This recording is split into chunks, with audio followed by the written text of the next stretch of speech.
7주간의 기적이라는 주제로 설교 드리는 마지막 시간입니다. 지난 6번의 말씀 잠시 돌아보면 첫째 주에는 만남의 기적이라는 제목으로 남들에게 말하지 못할 부끄러운 과거와 상처 속에 살던 사마리아 여인이 예수님과의 만남을 통해 밝은 새 인생을 시작하게 되었다는 말씀을 드렸습니다. 아무리 망가지고 가망 없어 보이는 인생도 예수님을 만나면 새로운 시작을 할 수 있는 은혜를 얻게 됩니다. 매 주일마다 우리를 만나기 위해 찾아오시는 예수님과의 만남을 통해 여러분의 인생이 날마다 새로워지는 은혜를, 기적을 경험하게 되기를 원합니다. 두 번째 주제는 사랑의 기적이라는 제목으로 성공과 출세만을 위해 달려가던 세리장 삭개오가 예수님으로부터 사랑의 음성을 들었을 때 탐욕으로 가득했던 그의 마음이 어려운 이웃을 위해 활짝 열리는 기적이 나타났다고 말씀드렸습니다. 이처럼 참 사랑은 자기만을 위해 살던 사람을 이웃을 위해 사는 사람으로 변화시키는 기적을 일으킵니다. 예수님의 참되고 영원한 사랑을 날마다 받고 살아가는 저와 여러분의 삶에도 나보다 남을 더 귀하게 여기는 이 사랑의 기적이 나타나기를 원합니다.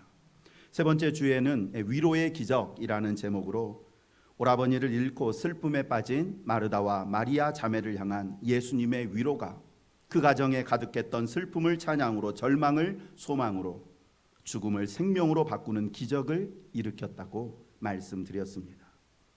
그리고 예수님은 지금도 큰 실패와 상실, 질병의 고통으로 신음하며 아파하는 우리를 향해서 나는 부활이요 생명이니 나를 믿는 자는 죽어도 살겠고 무릇 살아서 나를 믿는 자는 영원히 죽지 않는다.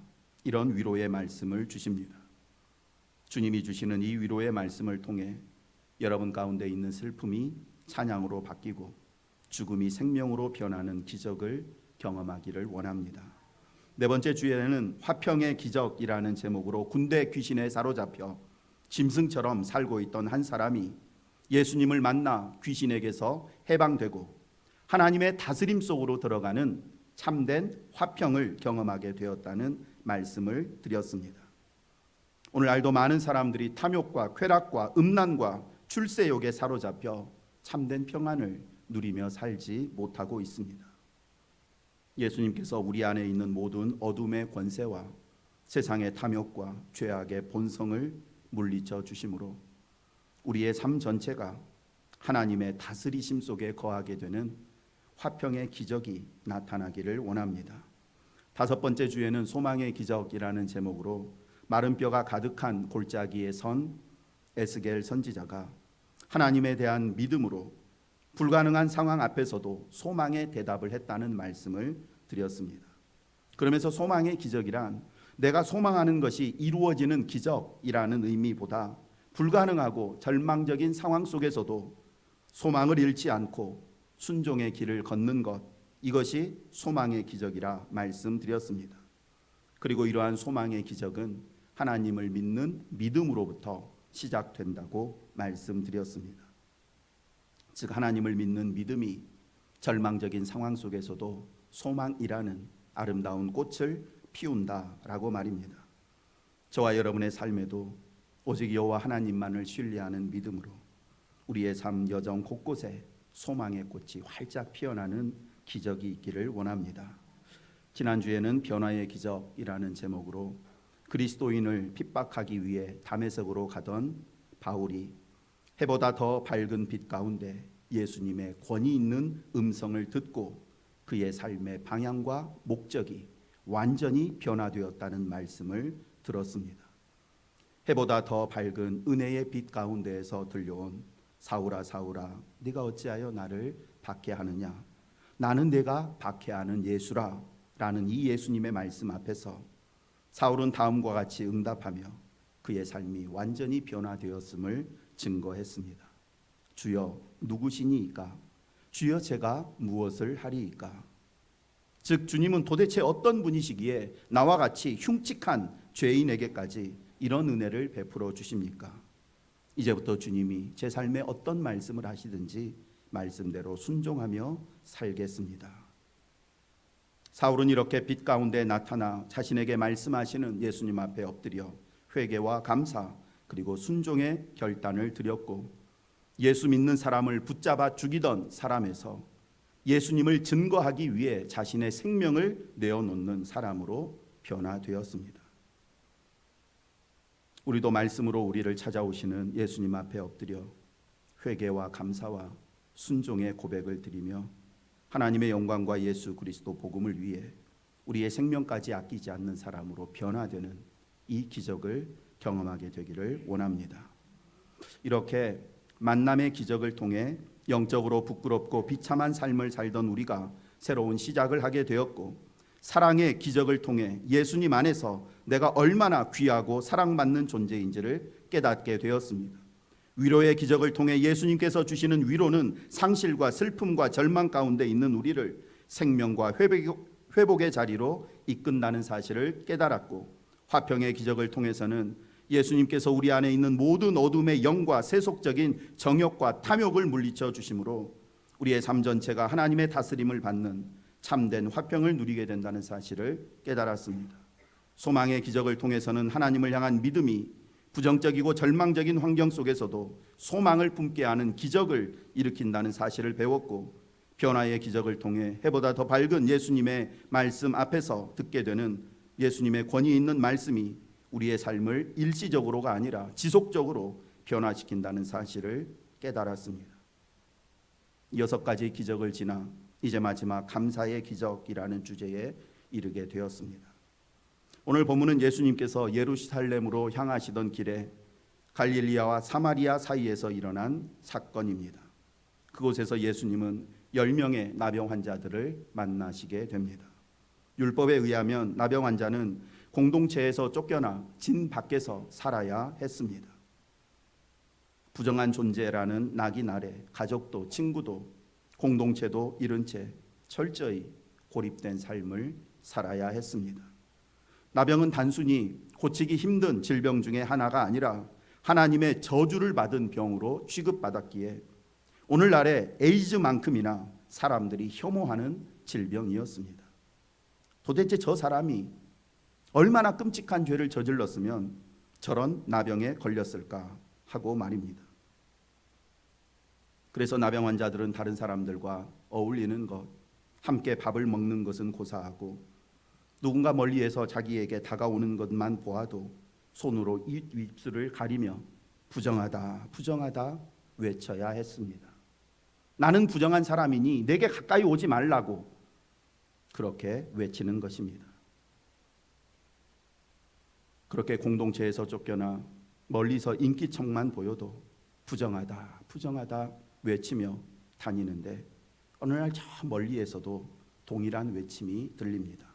부정하다, 부정하다. 두 사람이 서로의 소리를 듣고 가까이 가서 서로의 얼굴을 보았을 때 어떤 심정이었을까요? 일그러진 상대방의 모습 속에서 그동안 자식들이 겪었던 서름과 외로움과 수치와 절망을 보았을 것이고, 그저 말없이 서로의 모습을 바라보며 눈물을 흘렸을 것입니다. 그리고 그렇게 부정하고 저주받은 존재로 취급받아 여기저기를 떠돌던 사람들이 함께 모여 10명이 생활하고 있었습니다. 그러던 어느 날 그들 중 한 사람이 이런 이야기를 합니다. 예수라는 분이 계신데 그분은 어떤 병이라도 고칠 수 있대. 심지어 우리 같은 나병 환자도 고친 적이 있대. 믿어지지 않았지만 그래도 그 이야기는 그들 마음속에 희망의 불꽃을 피웠습니다. 절망의 끝자락에 서 있던 그들 마음속에 그러면 혹시 우리도 어쩌면 소망 하나가 생긴 것입니다. 그리고 그 작은 소망은 그들의 발걸음을 예수님께로 향하게 했습니다. 나병 환자는 사람들에게 가까이 다가가서는 안 된다는 율법의 규정으로 인해 차마 예수님께 가까이 가지는 못하고 멀리서 한 목소리로 크게 외쳤습니다. 예수 선생님이여, 우리를 불쌍히 여기소서. 이 짧은 한마디 속에 그동안 그들이 겪었던 비참한 현실에 대한 고통과 이러한 삶에서 벗어나고 싶다는 간절한 소원, 그리고 예수님이 우리의 유일한 소망이요 의지시라는 믿음이 이 외침 속에 담겨 있었습니다. 불쌍히 여기소서라는 말은 헬라어로 엘레손이라고 하는데 이 속에는 방금 말씀드린 의미가 담겨 있습니다. 비참한 삶을 살아가는 우리를 불쌍히 여겨달라라는 애원의 마음이 이 속에 담겨 있고, 또 하나 나를 향해서 불쌍히 여기는 마음만 품지 마시고 이 비참한 상황에 처해 있는 나를 건져 주옵소서라고 실제적으로 도움을 구하는 의미가 불쌍히 여기소서라는 이 외침 속에 담겨 있습니다. 그러므로 예수 선생님이여 우리를 불쌍히 여기소서라는 이 외침은 예수님, 율법적으로 부정한 자, 사람들에게 버림받은 자, 하나님으로부터도 저주받은 자로 살아가는 우리를 긍휼히 여겨주시고 이 부정하고 버림받고 저주받은 자리에서 다시 사랑하는 가족에게로 하나님 계신 성전으로 돌아갈 수 있도록 우리를 회복시켜 주옵소서라는 외침이라 할 수 있습니다. 예수님은 그들 외침 속에 담긴 고통과 괴로움, 또 간절함과 주님을 향한 믿음을 보시고 그들에게 응답하셨습니다. 가서 제사장들에게 너희 몸을 보이라. 그런데 예수님의 이 응답은 평소 예수님의 모습과는 많이 다릅니다. 예수님께서 다른 병자들을 고쳐주실 때는 거의 언제나 그들에게 다가가셔서 손을 내밀어 그들의 상처를 만지시며 고쳐주셨습니다. 그런데 이번에는 가까이 오는 것도 허락하지 않으시고 그저 멀리서 그냥 가서 제사장에게 너희 몸을 보여라 이렇게 말씀하신 것입니다. 나병 환자들의 입장에서 생각하면 너무나 섭섭하고 또는 비참하고 화가 날 법도 한 상황입니다. 예수님마저 우리를 더럽고 부정한 존재로 취급해서 가까이 오는 것조차 허락하지 않는 것인가? 사랑이 참 많은 분이시라더니 결국 예수님도 다른 사람들과 다를 바 없는 분이신가? 나병 환자가 제사장에게 갈 수 있는 경우는 한 가지밖에 없습니다. 나병에서 고침받았다라는 확인을 받기 위해 제사장에게 가는 것입니다. 그런데 지금 나병 환자들은 병을 고침받은 것이 아닙니다. 병든 몸, 나병을 지닌 채 제사장에게 가면 돌에 맞아 죽을 수도 있습니다. 내 말을 믿고 제사장에게 가라. 그러면 가는 도중에 너희 병이 나을 것이다. 그러니 의심하지 말고 두려워하지 말고 제사장에게 가서 너희 몸을 보여라. 이렇게라도 말씀해 주셨으면 좋았을 텐데 예수님은 이렇다 저렇다 아무런 설명도 없이 그냥 무작정 제사장에게 가라고 말씀하신 것입니다. 어찌 보면 너무나 무책임하고 무정한 말씀이라 할 수 있습니다. 그런데 놀랍게도 10명의 나병 환자는 예수님의 말씀에 순종해서 즉시 제사장에게로 갔습니다. 나병을 고침받고 그 확인을 받기 위해 간 것이 아니라 병든 몸 그대로 제사장에게 간 것입니다. 병든 몸으로 제사장에게 가는 그들의 마음에는 예수님의 말씀에 대한 믿음이 있었습니다. 그렇게 예수님의 말씀을 듣고 믿음으로 순종의 길을 걸었을 때 놀라운 일이 일어났습니다. 14절 말씀입니다. 그들이 가다가 깨끗함을 받은지라. 언제 깨끗해졌다고요? 가다가. 제사장에게 가라라는 예수님의 말씀에 분명 능력이 있지만 그 능력이 내 삶에 역사하기 위해서는 주님의 말씀을 믿고 가야 합니다. 갈 때, 순종할 때 말씀이 능력이 되어서 내 삶의 기적을 일으킵니다. 요단강에 몸을 7번 씻으라. 여리고성을 하루 7번씩 7째 날에는 7번 돌라. 항아리에 채운 물을 연회장에게 떠다 주라.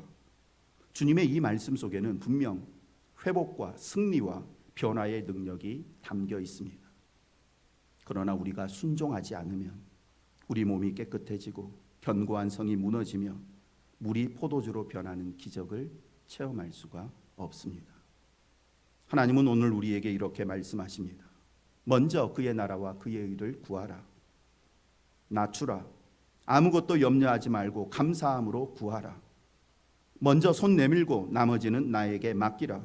좁고 협착한 길을 걸으라.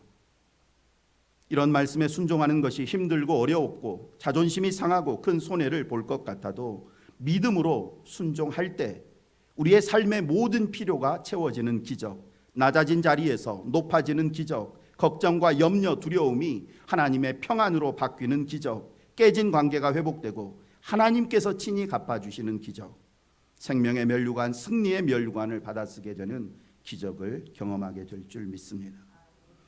다시 말씀드리지만 하나님의 말씀 속에는 어떤 병자라도 일으키고 죽은 자도 살리는 능력이 담겨 있지만 순종하지 않으면 우리가 그 능력을 경험할 수가 없습니다. 한번 따라해 보겠습니까? 순종이 기적의 통로입니다.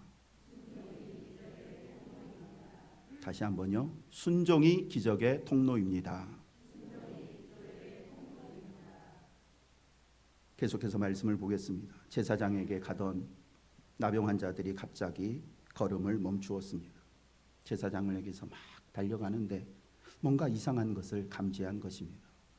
눈앞에 왔다 갔다 하는 손이 이전에 보던 손과 다릅니다.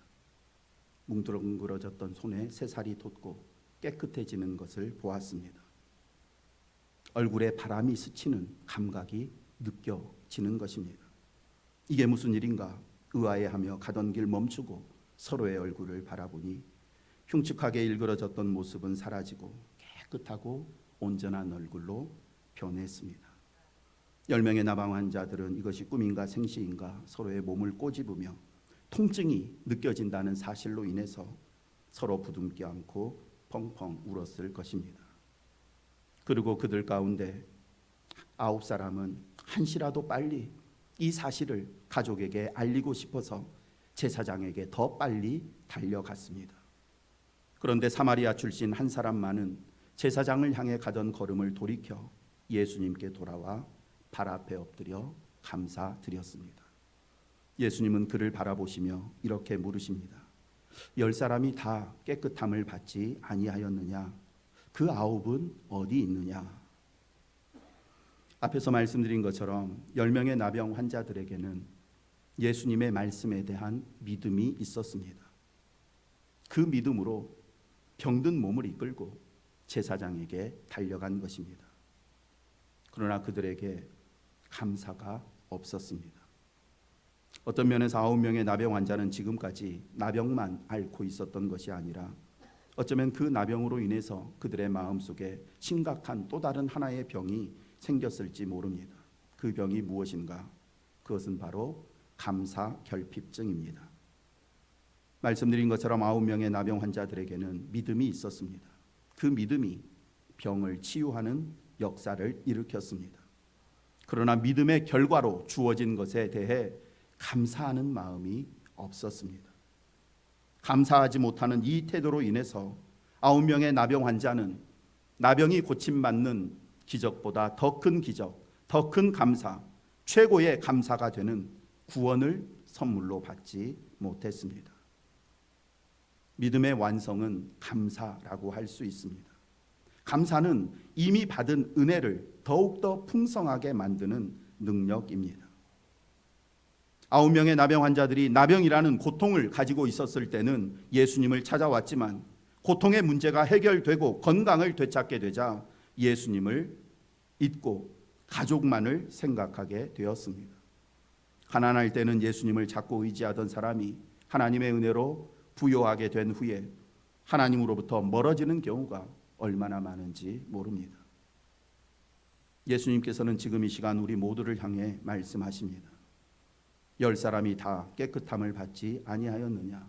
그 9은 어디 있느냐? 죄와 허물로 죽었던 우리 모두는 예수 그리스도의 보혈의 피로 깨끗함을 입은 사람들입니다. 그렇다면 나는 주신 은혜를 잃어버린 채 가족에게 돌아간 9사람의 삶을 살고 있는지, 아니면 예수님께 돌아와 발 앞에 엎드린 한 사람의 삶을 살고 있는지 돌아보기를 원합니다. 예수님께서 우리에게 감사하는 삶을 살라고 말씀하시는 이유는 우리에게 생색을 내시거나 공치사를 듣고자 하심이 결코 아닙니다.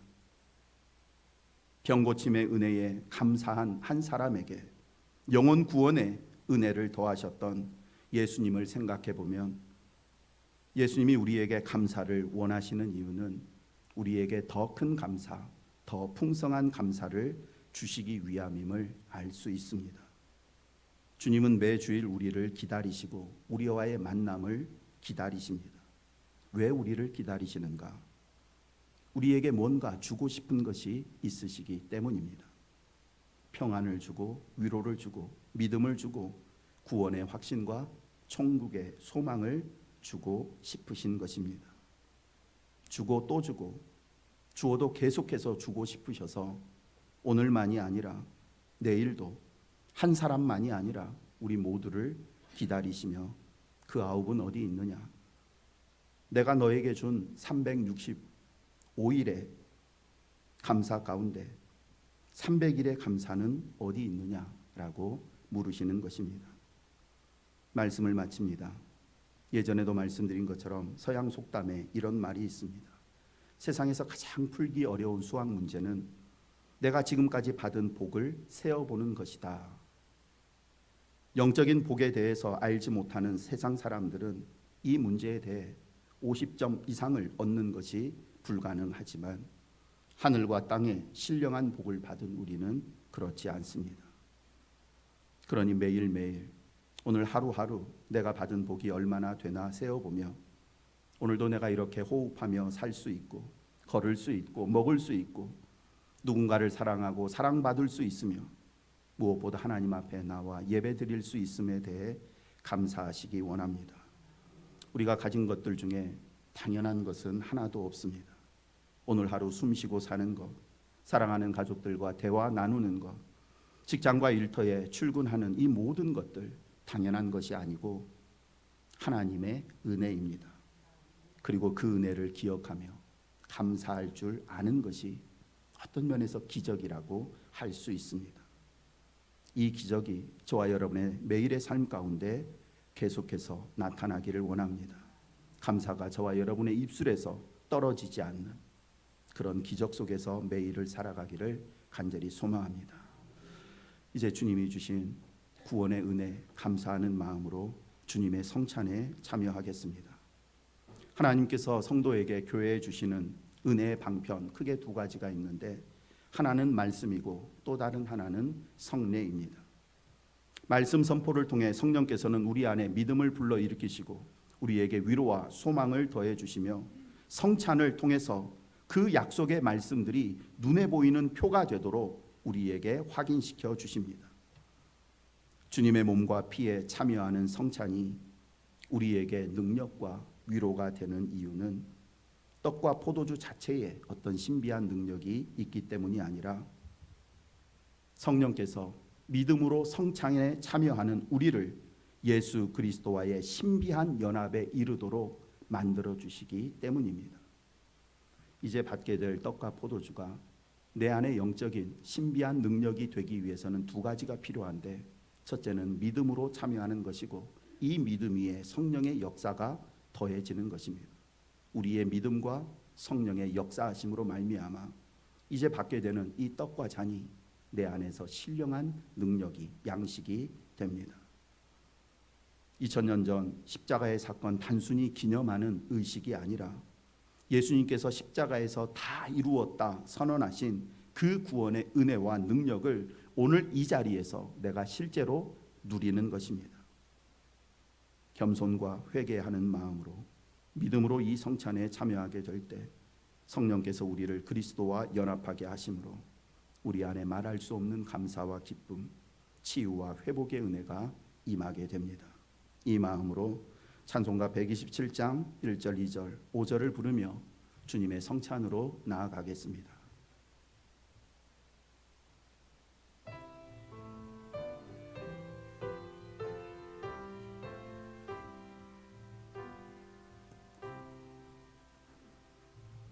주 앞에 성찬 받기 위하여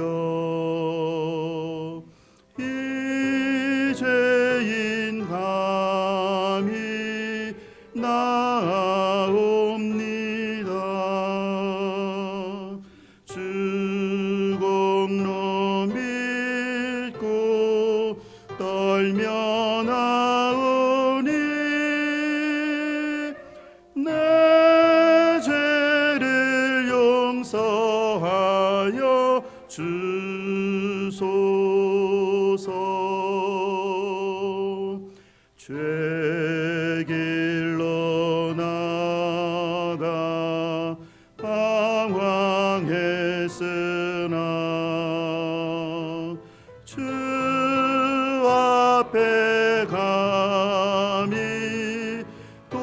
돌아옵니다. 자녀 될 자격 내게 없어도 주 나를 용납하여 주소서.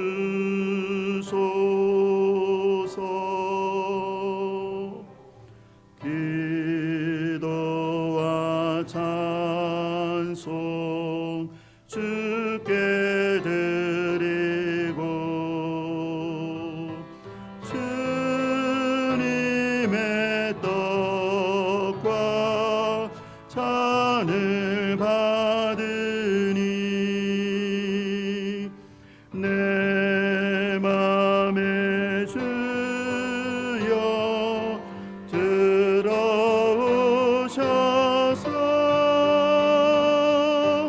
주 말씀 따라 살게 하소.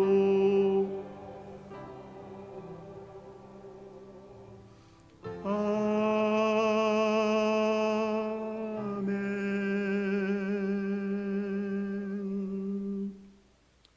이 성찬은 예수님이 친히 세우신 거룩한 예식입니다.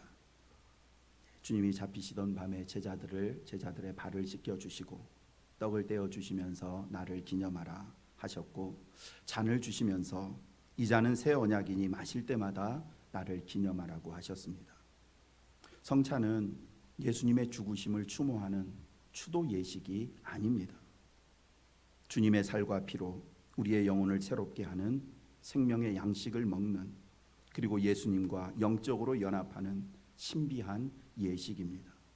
우리가 겸손하고 거룩한 마음으로 성찬에 참여할 때 우리는 그리스도의 생명을 나누고 주님과 하나 되는 놀라운 은혜를 경험하게 됩니다.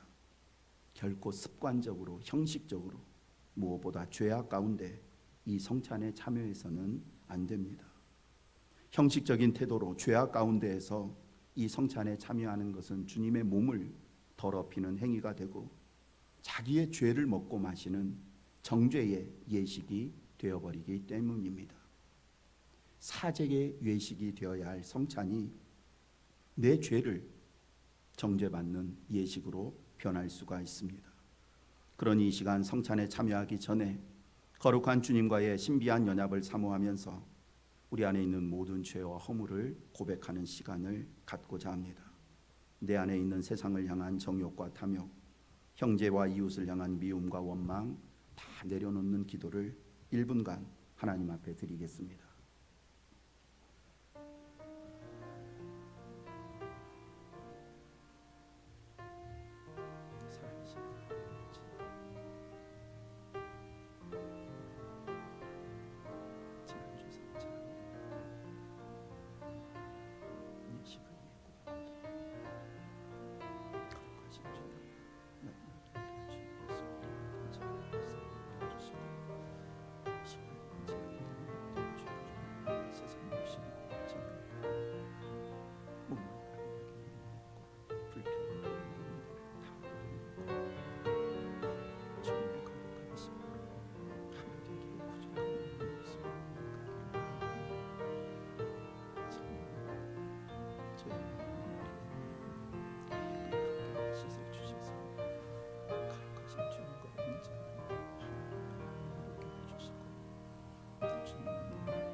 사랑과 은혜가 풍성하신 하나님 아버지, 부정한 저희에게 거룩한 주님의 살과 피에 참여할 수 있는 은혜 주시니 감사합니다. 성령님 이 시간 저희 가운데 임재하셔서 이 떡과 잔을 복되게 하시고 저희로 하여금 겸손하고 경건한 마음으로 성찬에 참여하게 하옵소서.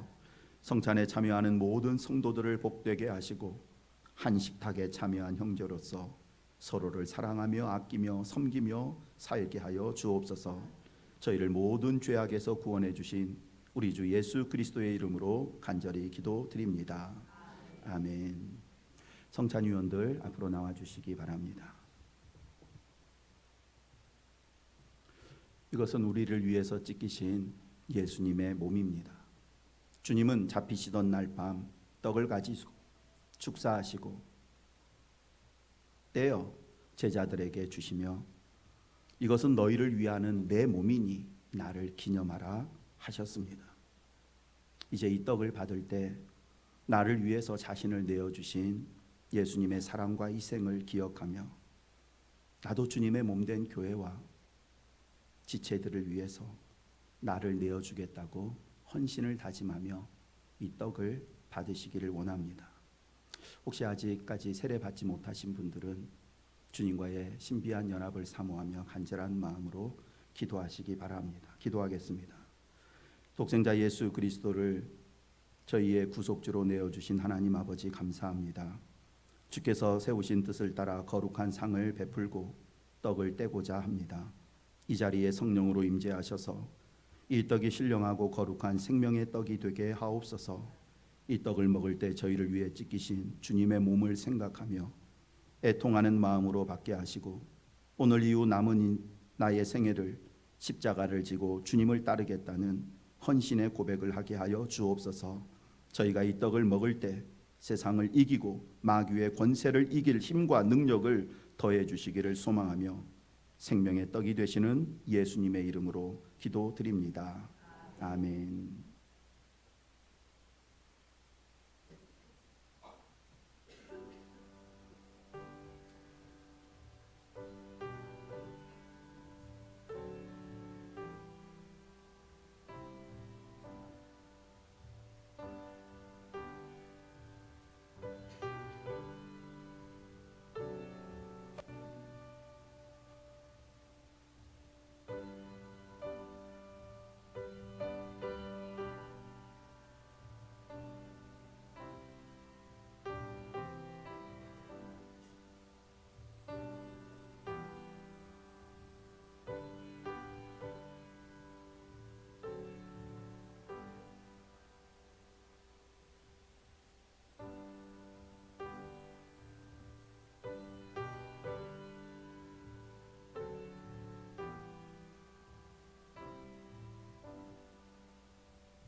떡을 받으신 후 주님이 나를 위해서 자신의 몸을 내어주신 것처럼 하나님, 저도 이제 저의 삶을 하나님을 위해 이웃을 위해 내어주는 삶을 살겠습니다.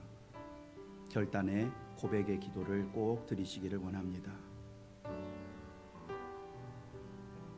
그들이 먹을 때에 예수께서 떡을 가지사 축복하시고 떼어 제자들에게 주시며 이르시되 받아서 먹으라, 이것은 내 몸이니라 하시고 내가 너희에게 전한 것은 주께 받은 것이니 곧 주 예수께서 잡히시던 밤에 떡을 가지사 축사하시고 떼어 이르시되 이것은 너희를 위하는 내 몸이니 이것을 행하여 나를 기념하라 하시고 그러므로 누구든지 주의 떡이나 잔을 합당하지 않게 먹고 마시는 자는 주의 몸과 피에 대하여 죄를 짓는 것이니라. 사람이 자기를 살피고 그 후에야 이 떡을 먹고 이 잔을 마실지니 주의 몸을 분별하지 못하고 먹고 마시는 자는 자기의 죄를 먹고 마시는 것이니라. 예수께서 이르시되 내가 진실로 진실로 너희에게 이르노니 내 살을 먹고 내 피를 마시는 자는 영생을 가졌고 마지막 날에 내가 그를 다시 살리리니 내 살은 참된 양식이요 내 피는 참된 음료로다. 내 살을 먹고 내 피를 마시는 자는 내 안에 거하고 나도 그의 안에 거하나니 살아계신 아버지께서 나를 보내심에 내가 아버지께로 말미암아 사는 것 같이 나를 먹는 그 사람도 나로 말미암아 살리라. 이것은 하늘에서 내려온 떡이니 조상들이 먹고도 죽은 그것과 같지 아니하여 이 떡을 먹는 자는 영원히 살리라.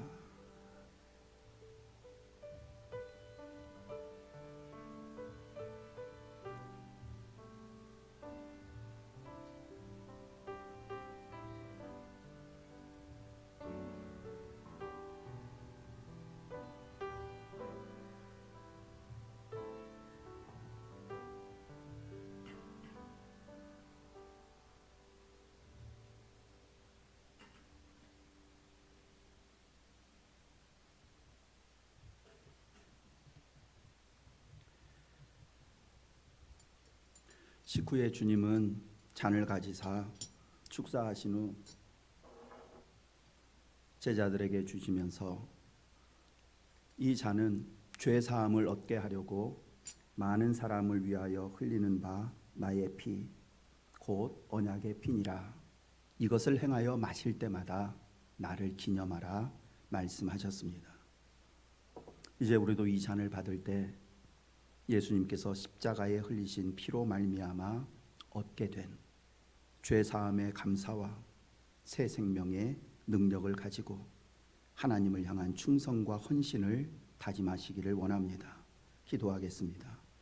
사랑과 자비의 하나님 아버지, 이제 예수님께서 십자가에서 흘리신 보혈의 능력을 의지하는 마음으로 주님의 잔을 받고자 합니다. 이 잔을 마시는 모든 사람에게 사망 권세 이기고 부활하신 보혈의 능력이 임하게 하옵시고 성령으로 충만케 하옵소서. 주님의 희생과 사랑을 기억하며 보답하는 마음으로 이제 저희도 온 마음으로 주님을 사랑하고 이웃을 위해 나 자신을 내어주는 헌신의 삶을 살게 하여 주옵소서. 예수님의 이름으로 기도드립니다. 아멘.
또 잔을 가지사 감사 기도하시고 그들에게 주시며 이르시되 너희는 이것을 마시라.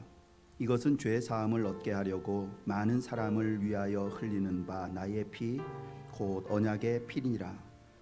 우리가 전한 것을 누가 믿었느냐? 여호와의 팔이 누구에게 나타났느냐?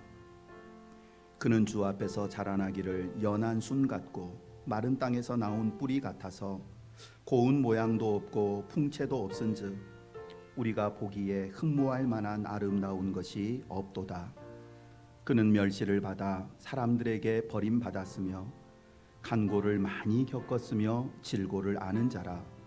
마치 사람들이 그에게서 얼굴을 가리는 것 같이 멸시를 당하였고 우리도 그를 귀히 여기지 아니하였도다.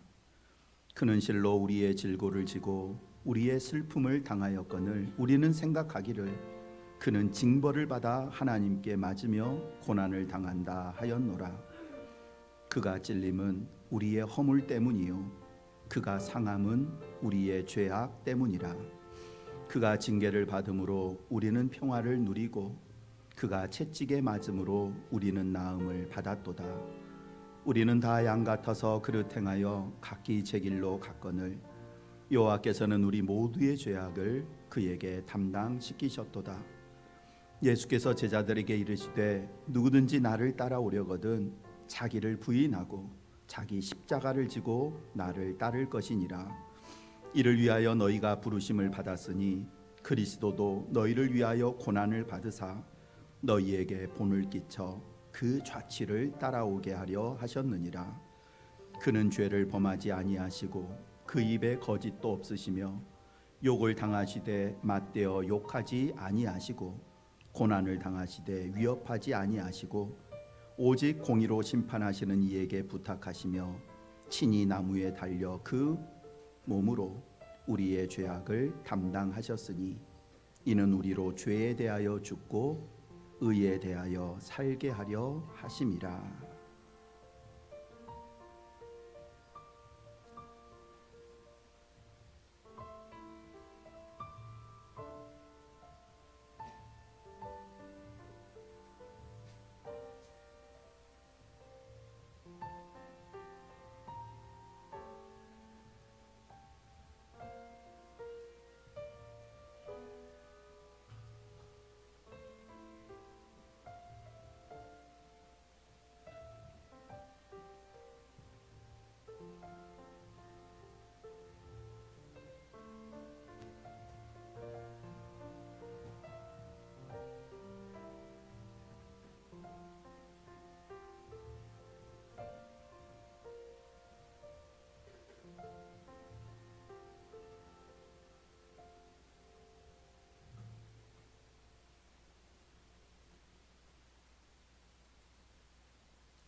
기도하겠습니다. 사랑과 은혜가 풍성하신 하나님 아버지, 죄 많은 저희를 거룩하신 주님의 살과 피에 참여하게 하시니 감사합니다. 2000년 전 예수님께서 십자가에 흘리신 그 보혈이 오늘 저희의 심령을 새롭게 하셨고 죄악으로 메말랐던 마음을 은혜로 촉촉히 적시시며 상처와 두려움이 주님의 사랑으로 치유되게 하시니 감사합니다. 이제 저희가 이 성찬의 자리에서 일어나 세상을 향해 나아갑니다. 이전과 같은 모습으로가 아니라 주님의 피로 새로워진 마음으로 세상 속에서 복음의 향기를 전하며 살게 하여 주옵소서. 이 거룩한 성찬의 은혜가 저희의 가정과 일터와 교회 가운데 흘러넘치게 하시고 저희의 모든 삶이 주님께 드려지는 거룩한 산 예배가 되게 하옵소서. 육체의 질병과 괴로움으로 이 예식에 참여하지 못한 모든 이들에게 영으로 찾아가 그들 가운데에도 동일한 생명과 회복과 치유의 역사를 나타내 주옵소서. 특별히 다음 주일은 한영혼 전도의 날로 드립니다. 저희 각 사람에게 전도의 마음을 부어주시고 잃어버린 한 영혼을 품고 간절히 기도하게 하시며 그 영혼을 주님께로 인도하여 천국잔치의 기쁨을 그들과 함께 누리게 하옵소서. 날마다 믿음으로 승리하며 다시 오실 주님을 기쁨으로 맞이하는 저희가 되기를 소망하며 예수님의 이름으로 기도드립니다. 아멘.